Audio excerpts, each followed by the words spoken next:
किसी ने देखा कि उसका जिस्म सांप के जिस्म की तरह बन गया है, तो इसकी ताबीर ये है कि वो दुश्मनी को जाहिर करेगा। किसी ने देखा कि इसका जिस्म लोहे का हो गया है, तो इसके मरने की अलामत है। किसी ने ख्वाब देखा कि वो अपने बदन को खुजला रहा है, तो ताबीर ये है कि वो अपने रिश्तेदारों के अहवाल की निगहबानी करेगा। और किसी ने देखा कि इस खुजली से उसे राहत मिल रही है, तो रिश्तेदारों से उसे कोई तकलीफ नहीं पहुंचेगी।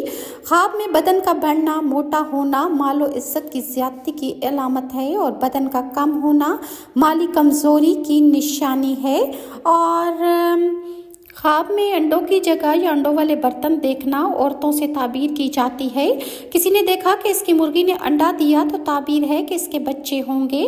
ख्वाब में कच्चा अंडा कच्चा खाने की ताबीर माले हराम से की जाती है, और कभी यही ख्वाब ज़ना की अलामत भी समझा